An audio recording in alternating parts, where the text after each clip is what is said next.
ndagusuhuje wowe tugiye kubana muri aka kanya. Ni byiza kuba mudukurikira. Niba uri mushya kuri uyu murongo, icyo usabwa ni gukora subscribe kugira ngo dukomeze kubana gatanu ku kandi. Nk'ibisanzwe rero tugarutse muri gahunda yacu yo gusobanura amazina. Aka kanya tukaba tugiye kugaruka ku mukunzi wacu wadusabye izina Abriel. Abriel ni izina ry'umwana w'umukobwa. Iri zina rero rikunzwe cyane muri iki gihe.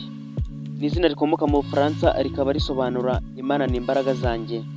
Abriel rero ni izina ryakoreshejwe cyane n'ababyeyi batekereza ku mazina y'abana b'abakobwa. Ngo dore rero bimwe mu bintu biranga Abriel. Abriel ni umuntu ushyira imbaraga ze zose mu bintu yiyemeje gukora, ndetse akanatekereza ku ngaruka byamugiraho hatagize ikigenda neza. Ni umuntu rero ushyira mu gaciro, azi kugira inama ndetse no kunga abantu. Gabriel rero ngo ni umunyakuri, avugisha ukuri kandi ngagira ibanga cyane. Ahora yishimira ibyo yagezeho ndetse n'abandi bakamuboneraho urugero. Iyo amaze gukura rero ngo usanga akunda guhitamo kujya muri politiki, igisirikari, igipolisi ndetse n'ibindi bintu byose bimusaba kuba yumva ko byamugirira akamaro mu gihe kizaza. Ngaho rero ngubwo ubusobanuro bw'izina Abriel. Nawe niba ari izina wifuza ko twagusobanurira, twandikire muri comment maze tuzari gusobanurira.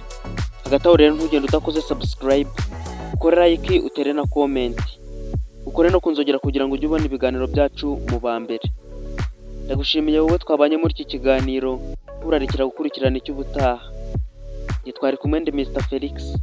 Imana ibarinde naho ubutaha.